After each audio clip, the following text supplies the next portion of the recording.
This is the Detroit Sports Podcast Network.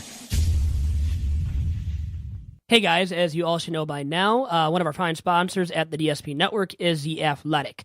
And listeners of this week's episode of Two Bad Hombres can get 20% off the first year of an annual subscription from The Athletic. Premium coverage for Detroit sports fans by going online to theathletic.com/DSP. I was trying to get it how I live. I want them dead presidents. I want to pull up, head spin, get it, get fly. I got 6 jobs, I don't get tired. I don't get tired. I don't get tired. And we are still not tired on this week's episode of Two Bad Hombres.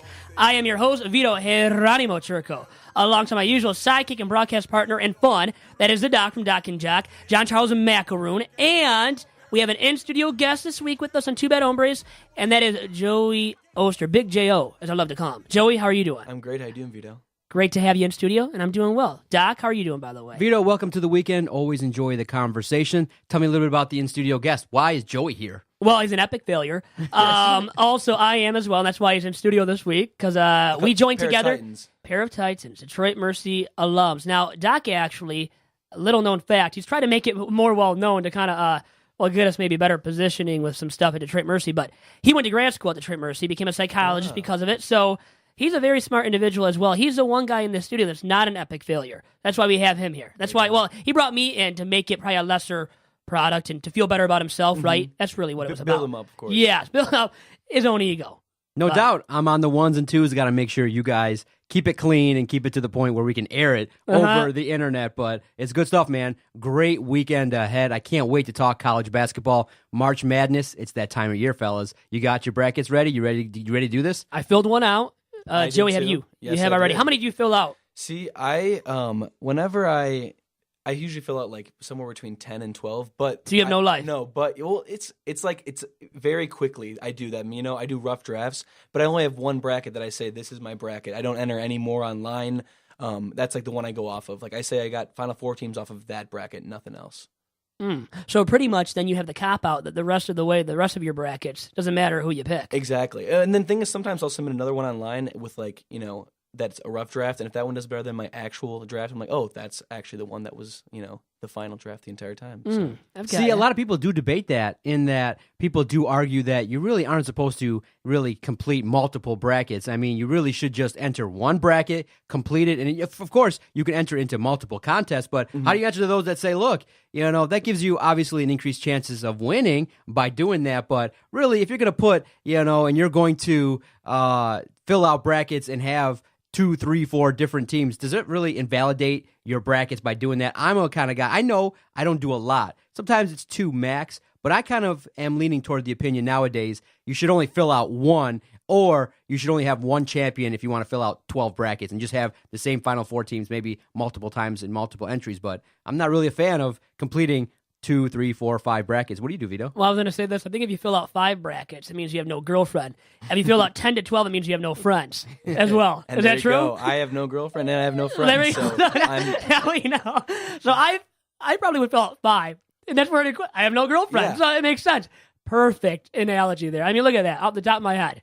Just came up with that. But anyways. Now, Joey, how successful have you been filling out brackets? Are you a winner? Are you pretty good? Do you have something to brag about? I'm a bit of contrarian, and I like to find, everyone will pick, let's say Kentucky, the year they went undefeated until they lost to Wisconsin. They'll pick them to win it all or go to the Final Four. I like to find the Butlers of the world. In 2010, when Gordon Hayward and Brad Stevens led them to the championship game, I had them in my Final Four. I like Butler because they play U of D, and I grew up going to UD games, and so I saw them in person a couple times. And then I had UConn, both when Kemba and Shabazz Napier led them to the Final Four. I didn't have them winning it all, but I had them in the Final Four. So I pride myself on those 5 to 9 seeds that I have going to the Final Four. Well, who is that going to be this year? I mean, who's the sexy sleeper? There's always sleeper teams that can surprise, but who are maybe 2 or 3 teams that really stick out to you in terms of that are the sleepers, aren't really highly heralded right now? Speaking of sexy. Well, besides for me? Yeah, besides Vito Churco. Oh, good. Okay. Glad you made that statement. Alabama and Colin Sexton. Oh, wow. I feel like I delivered that line like Dom Churco, your brother. That was the way good. he goes in. But I love Colin Colin Sexton a lot. I haven't watched much of Alabama this year. I've watched a lot of Colin Sexton highlights, but he's the kind of player that can just get hot and lead a team to a Final Four. And I actually have them in the Final Four in the championship game in my bracket. Not to jump too far ahead, but he's the kind of player who can just get super hot. He's an NBA talent, and he's quick as hell. So I really like Alabama. Okay, Sexy Sexton. Sexy Sexton. Joey Oster going with the Sexy Sexton. Exactly. You know what? I know Vince Ellis of the Free Press is a big Bama fan. We were watching Bama play Florida a few weeks ago, and Florida looked good. Florida has looked good, has that talent. I mean, what do you think about Florida? Because that's a team right there that some people have said as well has the talent to maybe make a run. Yeah, they're, I believe, in the same region. I'm looking right now. Yeah, they're the 6th seed in that region. They play the winner of St. Bonnie's and UCLA in the playing game. I don't know how I feel about Florida. I feel like every year, no matter what, even post Billy Donovan, they've been able to make a run or at least make some noise. I believe they knocked off, was it Virginia? Was it last year? They kind of blew out Virginia, I think, in the second round. I like them. I don't necessarily see them coming out of that lower half of the bracket just because I like Purdue a lot. But I wouldn't be surprised to see them go to the Elite Eight. And you know what? I look at that matchup, Florida, St. Bonaventure, UCLA, the winner of that, the first four. I could see UCLA or the Bonnies actually upsetting Florida, too, in that 6-11 matchup. So, I mean, who knows? And then you have Texas Tech.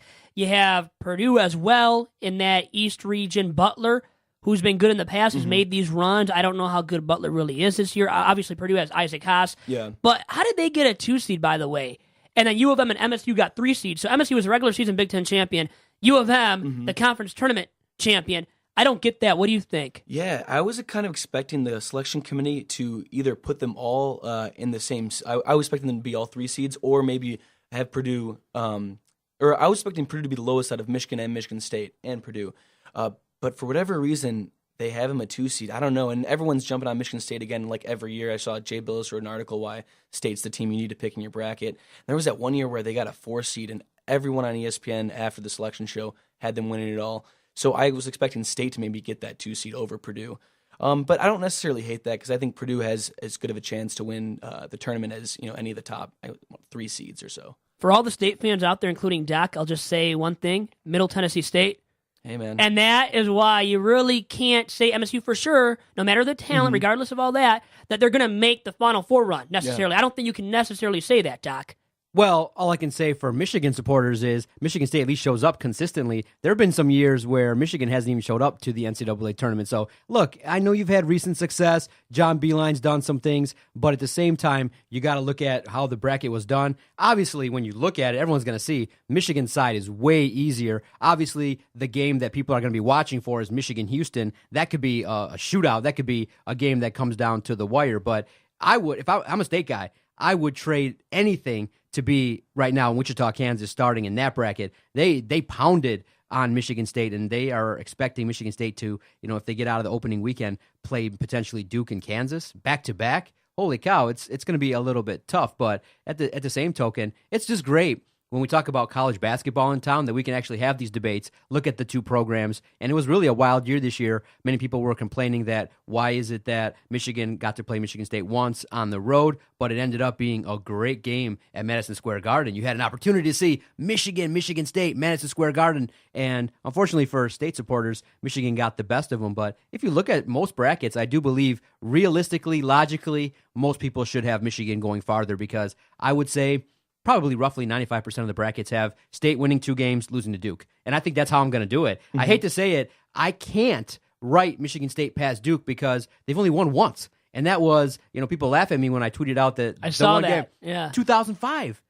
It hasn't been, it's been too long, and Krzyzewski owns Izzo, and unfortunately, in my bracket, that's how I got it. I got Duke advancing past Michigan State. It hurts. I hope I'm wrong, but I can't see it. And then, really, who has Izzo and MSU beaten this season of high relevance in the RPI, top 50, top 25 especially, right? I mean, Michigan's beaten MSU twice. Yeah. On the road in East Lansing, also in the Big Ten tournament, winning it all in the conference tournament, U of M has done now 2 straight years. And I don't know if it means as much as last year because of the long layoff. Joey, what do you think? I mean, does it even matter that they were hot because now they've had the long layoff, and maybe they won't be nearly as hot as we expect them to be going into the NCAA tournament? See, I think it definitely matters. This Michigan team, even more so than I want to say last year's Michigan team, they're playing with a lot of confidence. Last year was kind of Derek Walton, and then everyone follows. Everyone takes, what he does, and then they follow.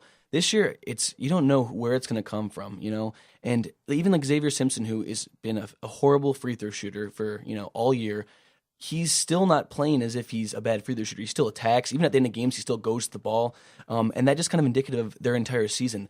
And I think that with the layover, it's fine. Everyone in the Big Ten had that same layover. Granted, they had to play to the last day, them and Purdue. But I'm not too worried about it just because of the way Beeline is and because of the way they've been playing. Yeah, they're a little bit of a streaky team, and like I said, a big night can come from anyone from Mar or Mo Wagner or Xavier Simpson. Anyone can go off, but my biggest fear in the tournament is that it's going to be one night where just, none of the top 5 or 6 players bring it in the table, and then it'll be tough to shoot their way out of that slump. Well, they've been a top 30 offensive squad in the past, but not this year, not as highly efficient offensively, but defensively has been the difference. Great. Like number 6 in defensive efficiency in the nation at one point. That's been the big-time difference in why people believe they could make that Final Four run. But I almost believe, Doc and Joey, that so many people are jumping on their bandwagon that it's not going to happen. Yeah. Whenever that's the case, it never happens. Exactly. Right? 100%. It's just, the fun thing is when you get a chance to kind of sit back and watch all the analysts, you got some people that have Michigan State winning it all. You got some people having them lose to Duke. It's fun because in terms of the bracket, we all feel like we know what we're doing. And sometimes the funny part is when you have your girlfriend or you have just a random person picking based on colors and who can participate in these brackets. It's kind of fun to see in that we all can be analysts and we all can pick and choose our favorites and think what's going to happen. But in the end, and I want to talk to you guys about how you experience the bracket because I like to read and see that in this next week, basically $1 billion of production is going to be lost because people are going to be either calling in, going out to Vegas, not working, and things like that. So we're all going to play analysts and see what's going to happen with our brackets and things like that. But how do you both take in the tournament? Do you try and, get the app going and try to sneak it, in your hand, try to do things? The great thing about having your own office is you kind of schedule around it a little bit to maybe even get a game in around work or things like that. But do you guys try to sneak in, try to watch a tournament, take a day off? I've never really done that where I've taken a whole day off and watched, from noon to, midnight. But it's a fun time, man. Thursday, Friday, Saturday, Sunday. It's March Madness. How do you guys take it in? Well, you know what? When you have no life like Joey and I, you can watch all these games. But the doc, you know what? You're probably just going through the motions. He's like saying, "Oh yeah, that sounds good. Yeah, we'll take care of you. I'll do something. Just maybe do something else with your life. To help yourself out." How do you feel about that? As he's looking at the games, right? Exactly. Yeah, you're going through the he's motions, not always even watching. listening. Yeah. Could care less. But anyways, Yeah, as a kid, so like my favorite sport was always has been basketball, still is, and I love just the concept of brackets. Me and my brothers and friends, we just do brackets of movie characters, movies, books, all sorts of things. So when I discovered that there was an NCAA tournament with 65 teams, now it's 68. That was like my wet dream. So me and my brothers, we'd try to stagger it. So one would stay home on a Thursday, the other one would stay on a Friday. Because I grew up with two brothers who I'm very close with. And so we would watch the games. And Michigan was never in the tournament. So I always said, if Michigan's in the tournament, I'm like begging my parents to stay home. And then so it was maybe my freshman or sophomore year of high school. They played Tennessee, like an 8-9 game. They upset Tennessee. Stu Douglas had a great dunk, and he never dunks, But yeah, we begged our parents to stay home, and they let us stay home. But very nice. yeah. Kathleen Zimmerman Oster, I Dave know. Oster let you stay home. These are professors, A teachers. psychology professor at University of Detroit Mercy, actually. Nice. Yeah. Oh, Now, you guys should go toe-to-toe and see who knows more. I'm going to go with KZO. probably. Sorry. I might have to, too. Yeah, I think you're Yeah. biased a little bit. But anyways. Nice. Good Yeah. stuff, guys. No, I'm excited. I mean, Vito's actually going to be there early, checking out some things at Little Caesars on Thursday. What are you up to? What would you do? Well, this past Wednesday, because this comes out on Saturday, so actually it might be a little bit irrelevant with some of the matchups, so just remember that as you're talking and giving your analysis here. Gotcha. But Wednesday, I will see the court unveiling, so seeing what that's going to look like at LCA, because we have access. We have media credentials. There you Doc and go. I are credentialed. I don't know why they credentialed us, or at least him, but we'll be there all weekend long.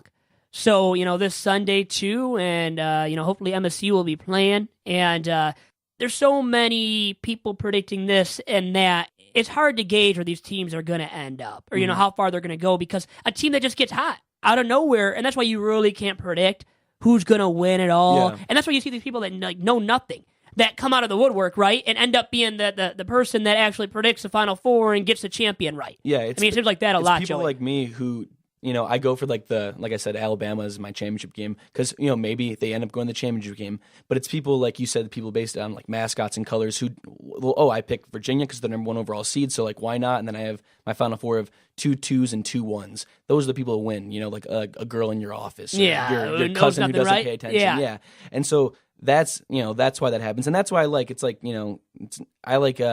it's a cop-out if you do all 1s or all 1s and a 2 or something like that. I think it's almost too easy, too. And then when you think you know something, you do end up overanalyzing it. And then I think when you know something, at least, you don't want to pick all number 1 seeds because what does that happen? It doesn't happen very often either. Once recently. And it did happen recently. Or 10 or something like that. So it can, but there's so much parity this year. There's no dominant squad. And that's why I think people really believe that a hot U of M squad can make that Final Four run and maybe get to the title game. But for me, like in my bracket in the West region, how I have it picked out, I have Michigan playing Houston and then UNC. And that UNC-Michigan matchup is a very tough one to pick. For me, I have a little bit of a bias now to Michigan, obviously more to Michigan than UNC. Yeah. And I don't want to see UNC win at this point. Yeah. But still, UNC, after winning it all last year, I mean, it's hard to pick against them, Joey, isn't it? They beat Michigan by, I think, 15 earlier in the season. Granted, like we said, Michigan's hot as hell right now, and this is almost a completely different team. But, a lot of stuff I was reading and listening to was pointing to that as well. Like, UNC beat them by 15. This is UNC. Like, a lot of people are saying UNC got the best draw of the entire bracket. I wouldn't necessarily agree with that. But I do have them losing to Michigan. But then I have them Michigan playing Ohio State in that Elite Eight matchup there. I have that, too. And how intriguing would that be? Now, I've got to believe that's never happened, Doc. And that's, I don't know, it's not better than MSU, U of M playing each other, is it? No, it's not quite that good, Doc. Yeah, no, I like Michigan. I mean, the more I look into the bracket, the more I see how Michigan can play defense and how Mo Wagner and what they got in terms of the combination of veterans and youth. I'm saying, and I said it earlier this week on the podcast, I haven't completed it yet at the time of this recording, but I'm very close to probably putting Michigan to win it all. I think that if they get hot, if Mo Wagner can get hot, he can be the most outstanding player of the entire tournament. You play defense, and what's going on now in basketball, in both college and in the NBA? Shooting, 3 points. If you can light it up from the 3-point line, you can be in any game. And Michigan is just scary good. I mean, when you research what they've done this year in terms of the factory, basically, in terms of making threes, they practice it. They have the ability to make them, at a high clip. They play strong defense. They've been through this now with a Big Ten run. So with a day off in between and what John Beilein can do, right now, sitting here, I got Michigan the favorite. I don't see a team right now, obviously, that can blow them out. They can be in any game. So sitting here as a Spartan fan, it would be great if it was Michigan State for all the marbles, but I don't see that happening based on the bracket. But right now, I like Michigan. I like Michigan winning it all. You said too, by the way. I like Michigan winning it all because that's a kiss of death. No, yeah, I have to win it all too. So totally tear up your brackets now. If you pick Michigan to make the finals, even it's done. I'm going to tear it up, but.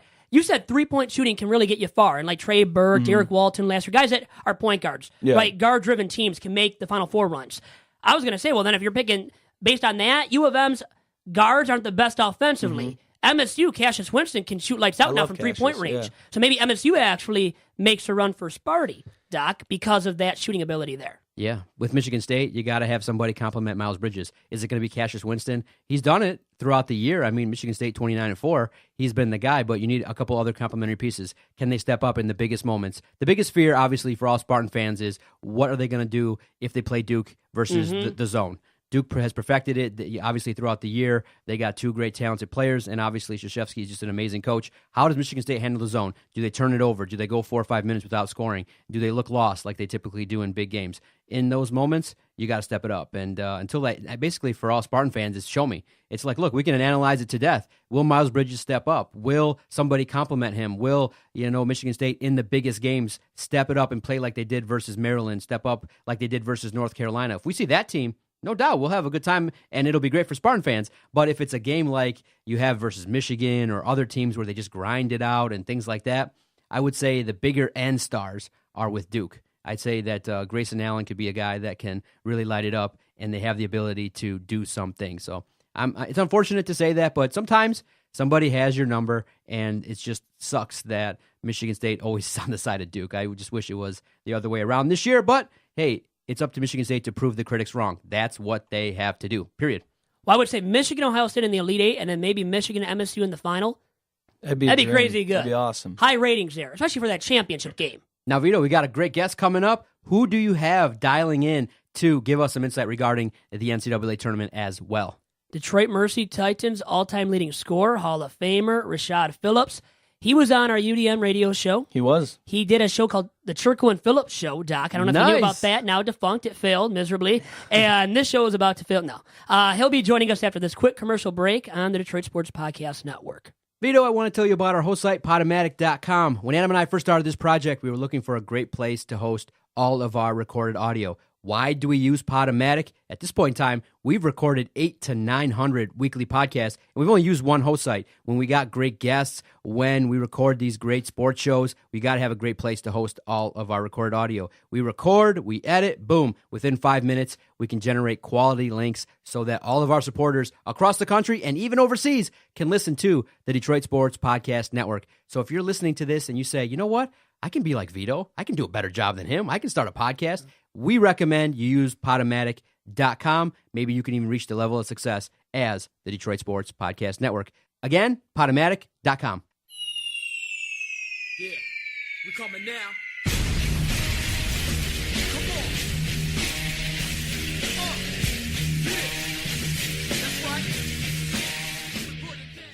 And now joining us on this week's episode of Two Bad Hombres for some fresh feedback is Detroit Mercy Titans all-time leading scorer, Detroit Titans Hall of Famer, so many accolades that the guy has, Mr. Rashad Phillips. Rashad, how are you doing? I'm fantastic, Vito. Thanks for having me on your show. Hey, it's been a while. Long time no talk to, and you know what? I told Doc before I got you on here, you used to host a show with me. Sad but true for you. I feel bad that you had to do it, but you did.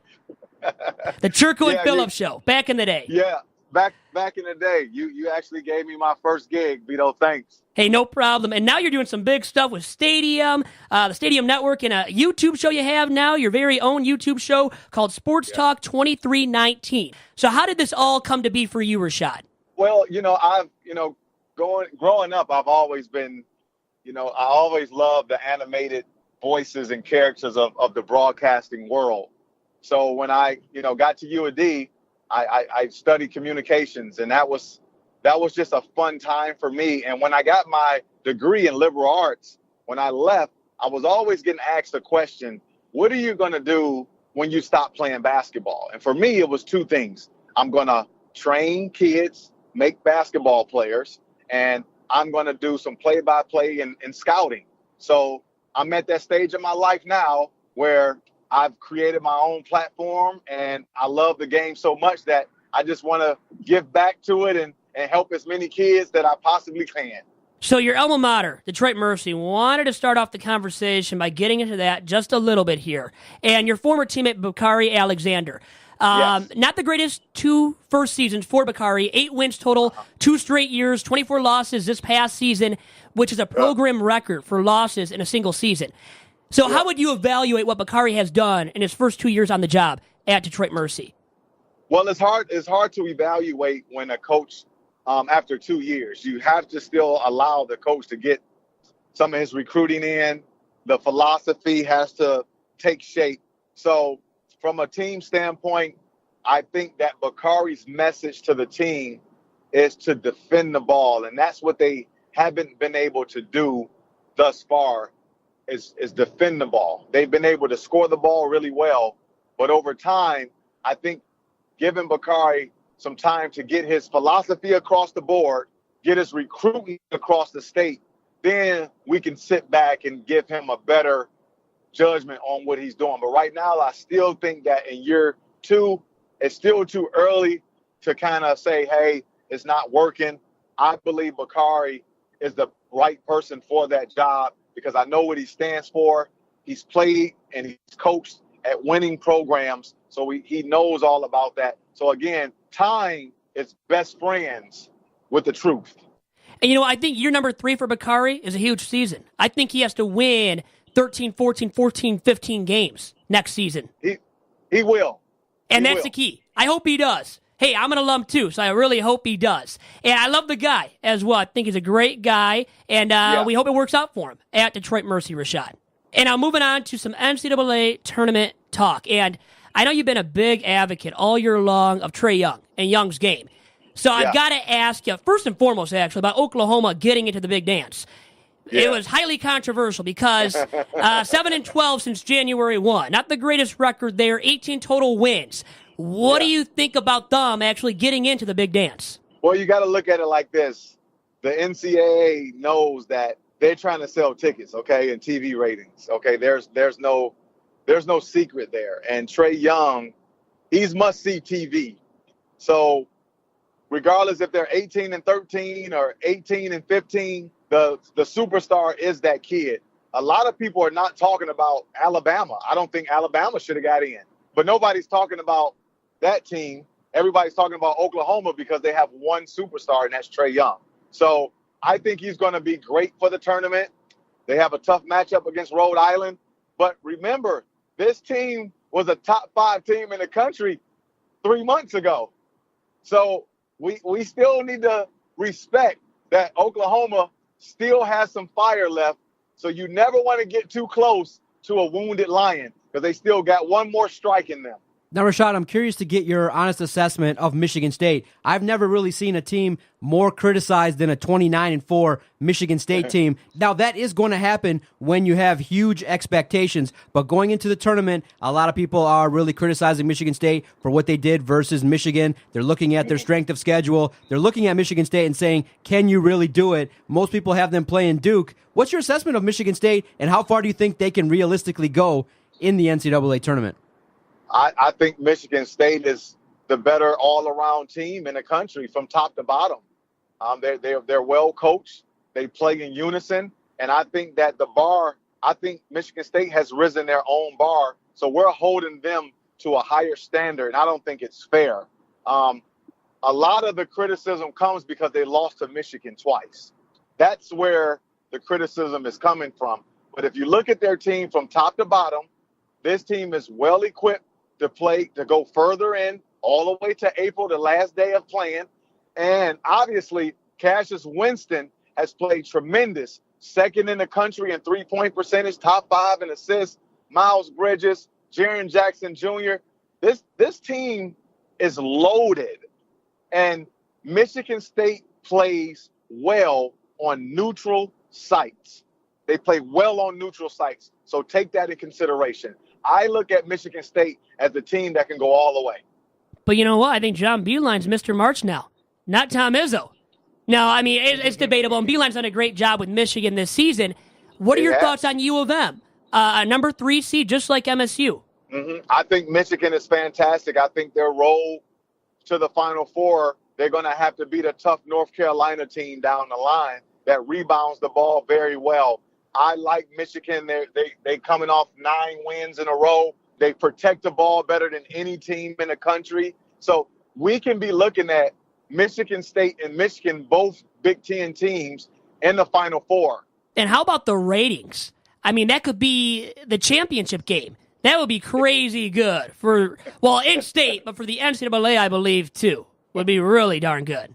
This will be one of the fun times to see Michigan versus Michigan State in a national title game, and it's very possible. And I think the committee kind of set that up a little bit because it's very possible.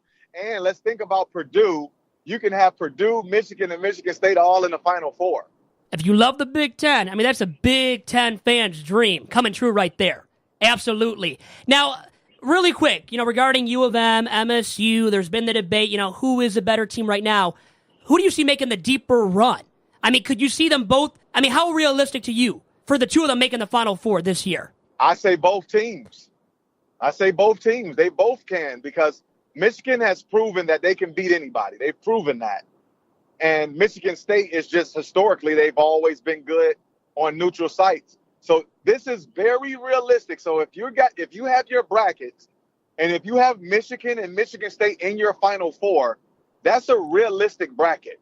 Okay, Rashad, now I got to get your sense of this. Many people are kind of evaluating the state of college basketball. Obviously the scandal that kind of broke a couple weeks back. What's your take on the current state of college basketball? Do you believe these athletes should be paid based upon the fact that the NCAA is making so much money? The state of college basketball is being highly criticized right now. I don't see changes happening in the near future, but something could be tweaked to maybe help these players maybe stop doing things that are nefarious, maybe stop working to maybe get some money on the side. It seems a little bit tough, when you got this entity, the NCAA, making so much money, and you got these athletes that are just basically getting a scholarship. I don't see an easy solution, but what's your current state of college basketball as it is right now? Well, I think that right now that athletes, they should get some type of compensation in regards to what they do and what they bring to the table, the revenue that they generate.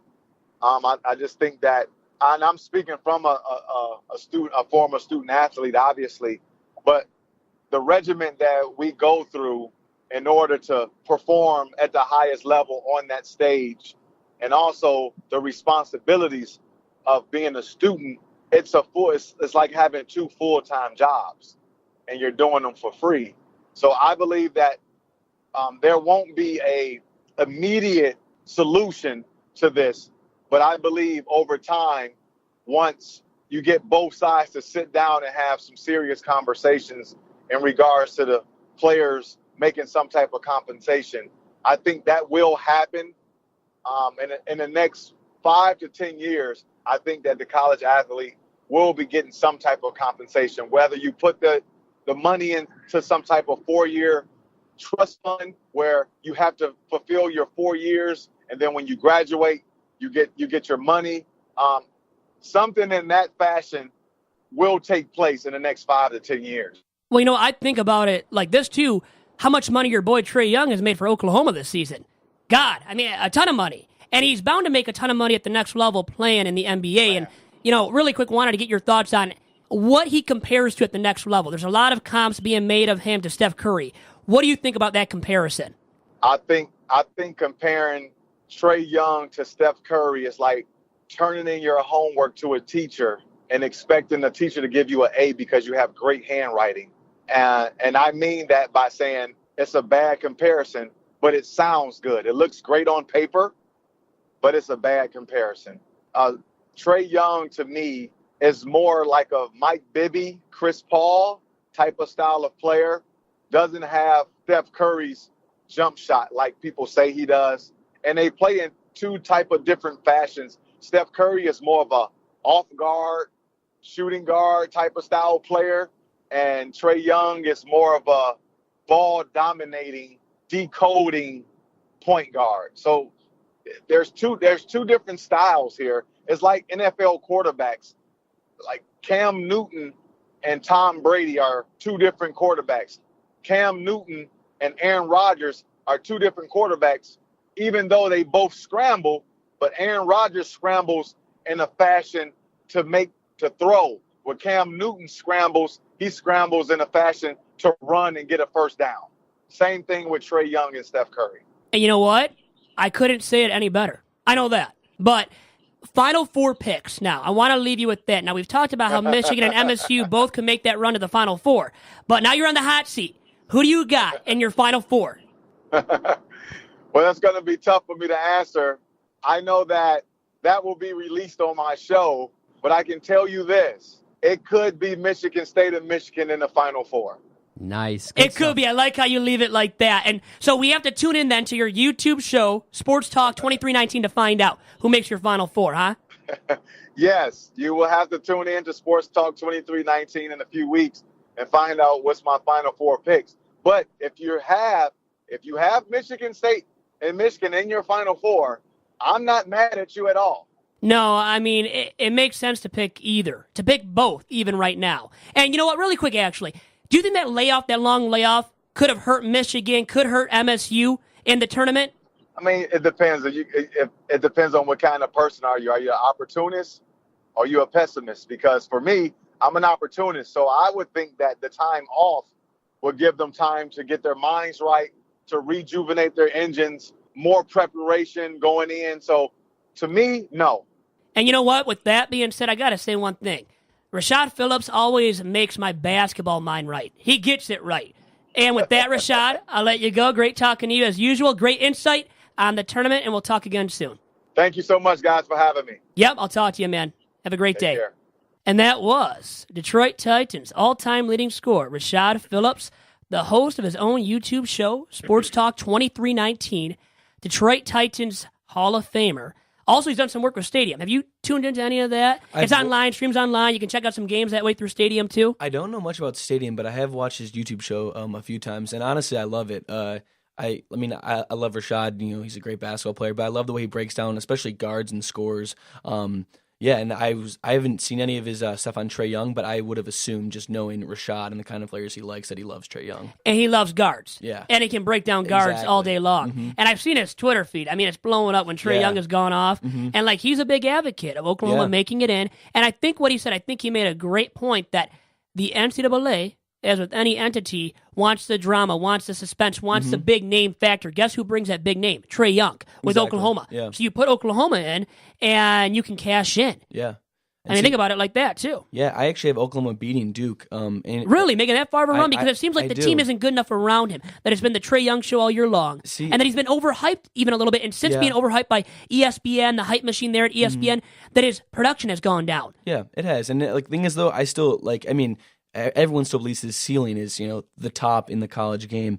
And then, everyone always talks about when making their picks, we want to find, the next Kemba Walker team, scoring guard who can lead their team.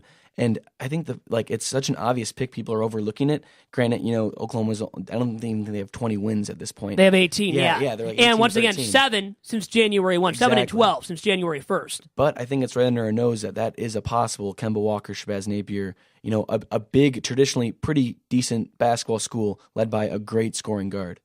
And when you have that scoring guard, U of M, we know all about what they've done in recent memory under the leadership of Derek Walton running the point, Trey Burke running the point, even Spike. Yeah. I mean, think about him off the bench shooting threes, making threes like that. So the little man can, definitely, when it comes to NCAA tournament hoops. Now, the NBA, probably another story. And I wanted to, pick your brain here a little bit because you know some stuff about the NBA. I know you don't have any life, so you watch that a lot too. And that's why we have you on here. Rashad for the college hoops, you for the NBA insight. And I tweeted out something to you. I think you read it. And you did respond about the Golden State Warriors. And speaking of little men that can, besides for me, Steph Curry and the Golden State Warriors. Now, he's dealt with the right ankle sprain. 4 times this year he's gone out and missed time because of that. He's still out as of right now, I believe, as well, going into this podcast.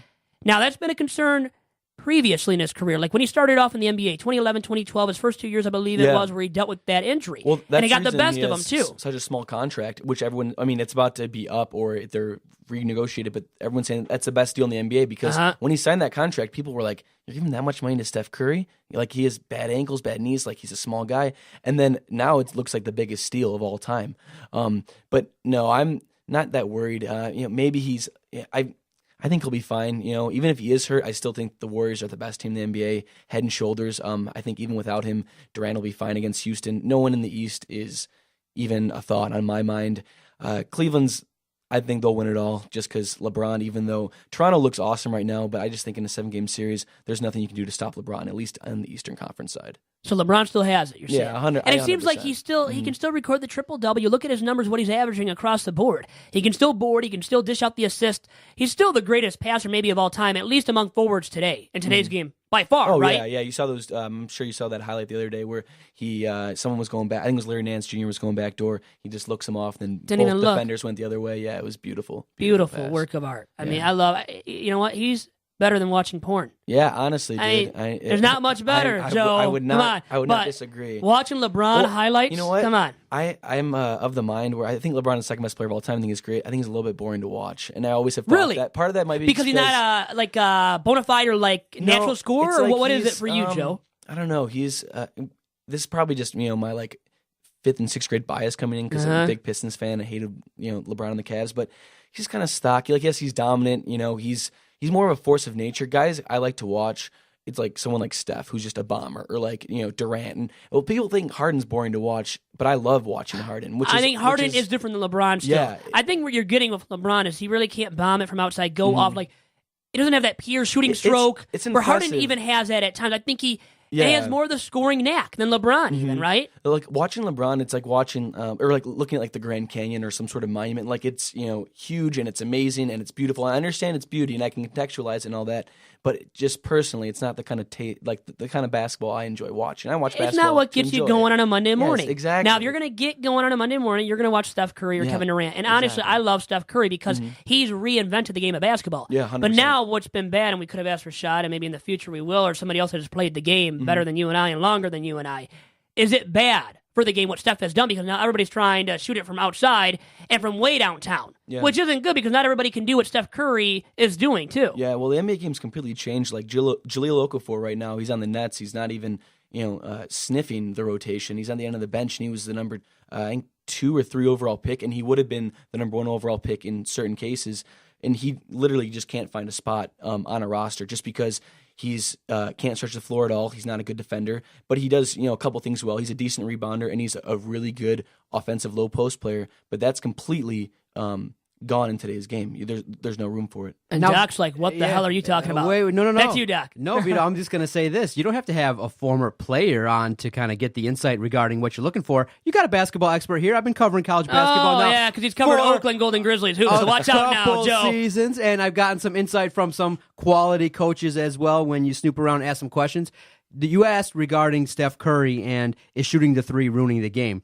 A guy like Steph Curry, no. The problem comes in when you got guys that can't shoot that want to be volume shooters, a la maybe somebody that plays point guard for the Pistons named Reggie Jackson. You know what I mean? So when you look at it, though, in terms of the three-point shot, all you got to do is make 6 out of 10, and that gives you the same amount of points as if you make 9 out of 10 baskets. So that's why these college basketball guys, these NBA players, and these NBA coaches recognize, you know what? There's some numbers behind it too. And if you can successfully shoot the 3, it really helps you. But here's the problem, though, Vito. It's really hard to do. So when you got a sniper like a Curry, of course, you definitely take advantage of it because he'll help you extend leads. He'll help you really blow out teams with the three-point shot. Look at a guy like Klay Thompson. I think an integral part of the Golden State Warriors, the guy that's underrated. I mean, every time you hear what should happen with the Warriors, maybe in terms of trades, they're throwing in Klay Thompson. I think if you take out Klay Thompson from that team, you have a huge hole and you have a big problem to fill. So I would like to keep Golden State together as long as possible. But I like the 3. The problem is, though,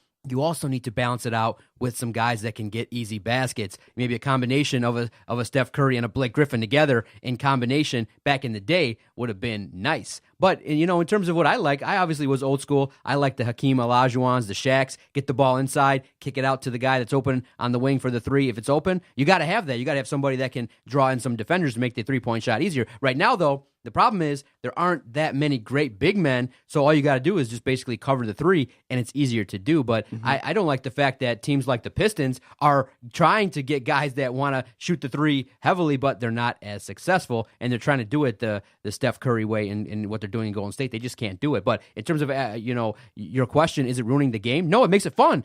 I think it does, too. Scoring points makes it fun. The problem is, though, you got to have a well-rounded game. And if you can only shoot the 3 or you can not, get your own shot, then you got to be consistent. You got to be making around 40-50% to do some things. Are you saying that's why the Pistons can't build around Luke Kennard? No. Oh, man, I thought they could build around Luke Kennard. I really wanted to say something. Oh, God, I was taking a bite out of this piece of toast, and I have it right now because eating this dry, like horrible toast right now, 2-day-old toast is better than listening to Doc talk about hoops. Oh, yeah? Oh, come on. I'm joking. Doc knows something now. He might not have. You do know something now. All I care about I listened to you a little bit there. I only tuned you out a little bit. So that's true. Listen, all I got to do is try to pretend and fake like I know what I'm talking about. Fake it. So it came out smooth. I was following it. It came out like you thought, man, this guy's been covering Oakland Grizzlies basketball for a couple years now. He must be watching something else, too. Because you can learn only so much, right? From just watching one team. But you have learned something. I have learned something from Detroit Mercy watching Bacari from afar. Ray McCallum from afar. When we were there, it was Ray McCallum. Yeah. And now his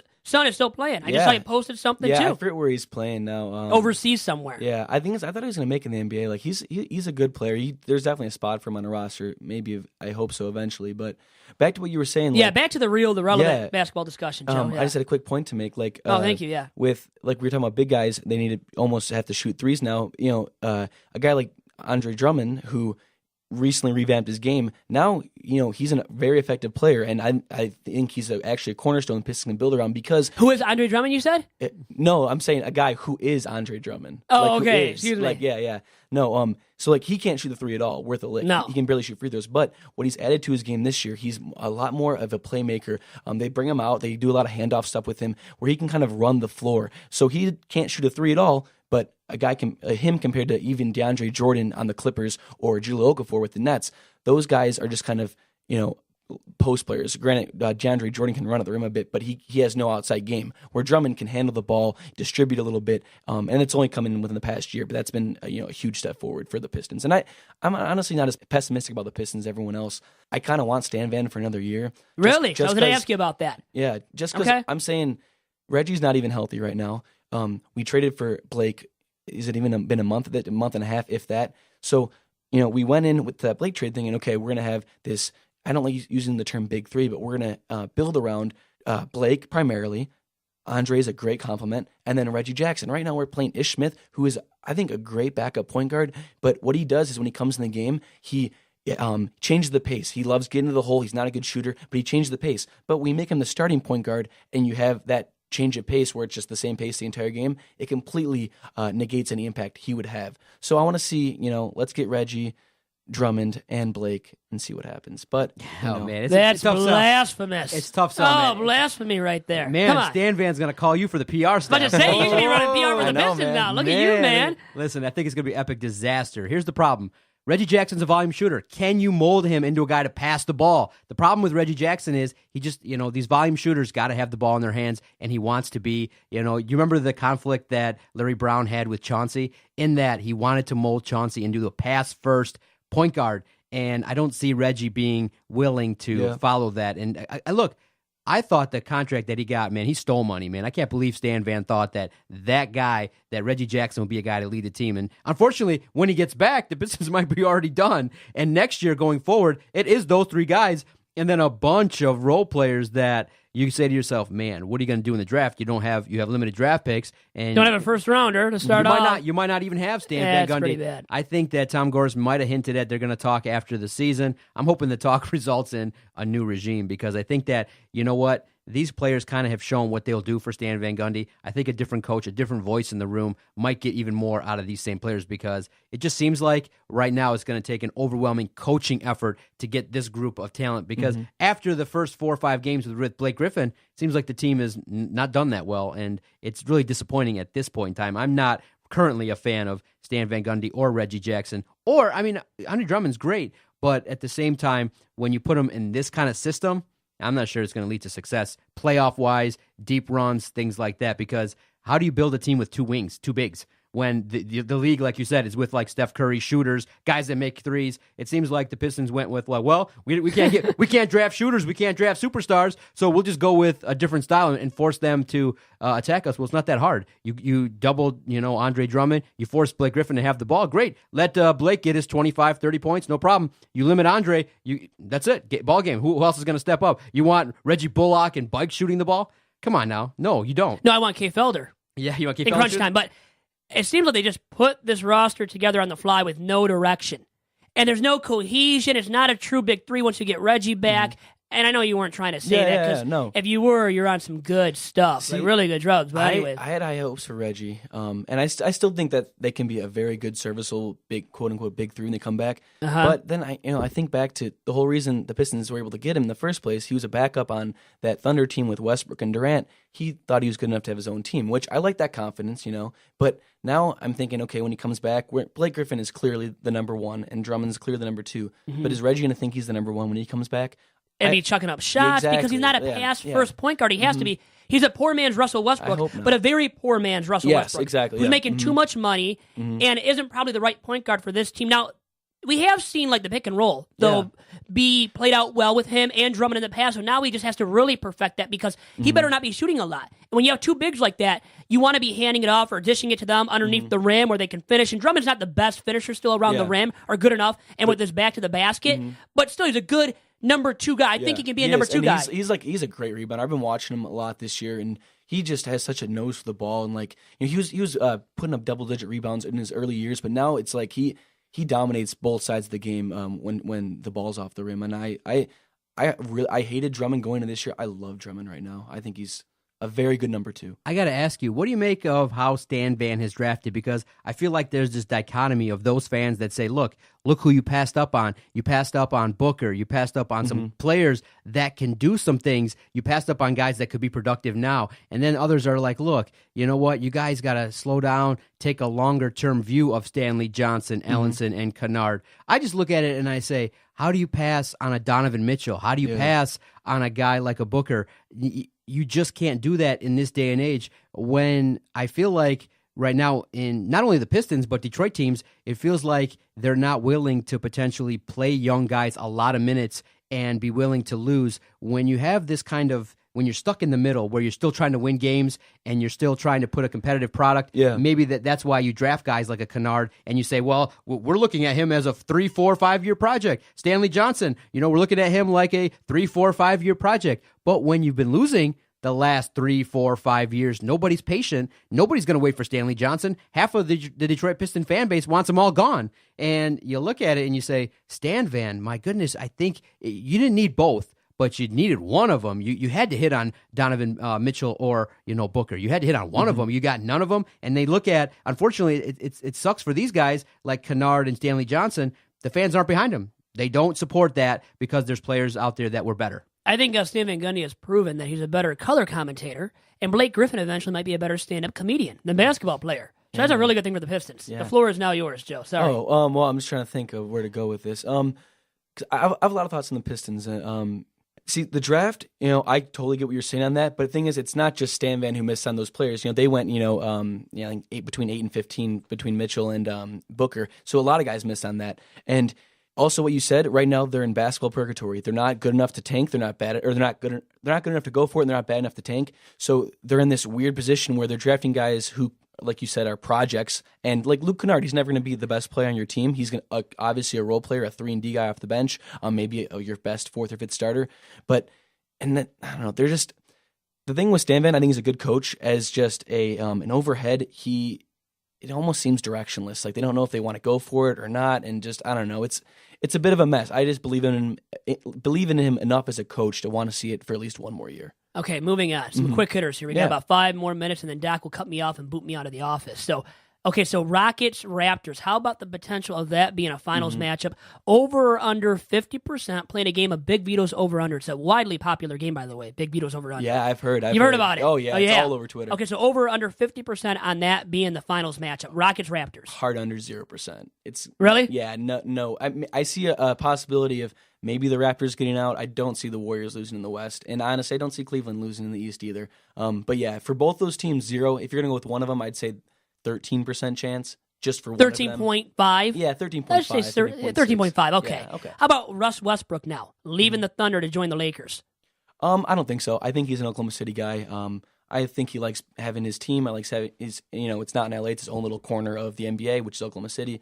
So yeah, I don't think he leaves. I'd say, is there an over-under for that or no? Sure, Joe. I mean, are you creating the rules now? Yeah. I thought it was over-under. Let's go. No, there is. Yeah. Over 50%. Let's go 63. 63.5. Sorry, 73. 73.5. Okay. LBJ leaving Cleveland to join just somebody else, and then I'll get to something else after that. Okay. Yeah, so I think the way it's going to shake out this year, the Cavs are going to win the East, like I've said, and then it's going to be just another embarrassing loss to the Warriors, and I think that's going to push him away from Cleveland. I don't know where he's going to go. That's what I was going to get to next. Yeah, now, how about joining the Lakers? Over, under 50% on that one? I'm going to say under just because I think that he could go back to Cleveland. I think he might go to Philadelphia. I like that destination. And there's probably some other weird, 4th team in there. But I'd say under. I'd say right now, though, they're probably, I would rank them, if I'm ranking them, I think Philly might be number 1 and then LA. And then I don't think he probably comes back to Cleveland. 50%. Do you believe Lonzo Ball ever wins NBA title? Oh, man. Yes, I think he does. Over. I don't know 50% chance. Yes, I thought you were going under, and then you got flipped really quick. It looks like weird things happen in the NBA, and I like Lonzo a lot. Like he's right. This is basically his own team, and he's going to make mistakes, and he has a crazy father. But what are you going to do? I think if LeVar's still around, maybe if he goes away one day somewhere else, past this life, I think Lonzo will be better off. Yeah. In so many words. Now, Okay, Michigan State. Chances of them losing in the first round, both of them. Over, under 50%. Under 50%, definitely. Okay. Yeah, I don't think it happens. Like Shad said, I think Michigan and Michigan State, you could see them both in the championship game. Making the Final Four, over, under 50%. Both of them making the Final Four. I'm going to say under 50%. I think Michigan has a better chance, like we talked about earlier. Just because State has Duke and even Oklahoma in that region and Kansas, but I think it's a decent chance, but under 50%. Okay, Final Four picks. What do you have? I have Michigan, of course. I have Michigan winning it all over Alabama, who we talked about earlier. It's biased. Yeah, it's biased. Not going to happen. Yeah. Okay, moving on. And then I picked Arizona in the South because I think that they're arguably the most talented team in the nation. And then I picked Kansas because I feel like you need to have a 1 or 2 seed in there. Okay, really quick, a non-basketball question to leave you with. Let's do it. Tinder or no dating at all for the rest of your life? Well, what would you go with? See, you used to know this about me. I don't know if you still do. I still have a flip phone. So you're not even, you don't know what that is. For me. So, yeah. So, pretty much you would have to go with the no dating for the rest of your life. Exactly. If I have to go for one of those, I'd go no dating for the rest of my life. But, Very good, Joe. Where can we find your work? Great stuff. That was fun. We enjoyed the conversation. Time goes by fast. Yeah, it does. We'll have to have you back on again. Where can people find you? You can follow me on Twitter at HeartAttack93. That's HART. You like that? Attack 93. That's good. I love my. It's good because it's spelled HART for Mike Hart. Yeah, very good. I've always loved them, and I made that when I was like in 9th grade maybe, and I still use that. Or you can read my stuff on I believe the website's mihomepaper.com for the Lapeer County Press. So just Google me or whatever. Okay. Great stuff, Joe. Welcome. It was nice. Nice to have you in the fold. We loved having the basketball chat. Look forward to doing it again. Yeah, nice having you in studio, but never come back. And now that you said to follow you at that Twitter handle, I already follow you, so I got to do the reverse thing. So I've got to unfollow you. Exactly. All right, did that work out? Only okay, fair. very good, Joe. Doc, Rashad Phillips, thanks to all of you guys for tuning in as well to this edition of Two Bad Hombres. And we'll talk to you again next Saturday for another fresh episode of the podcast. Bye-bye. Spin, hit it, fly. I got 6 jobs.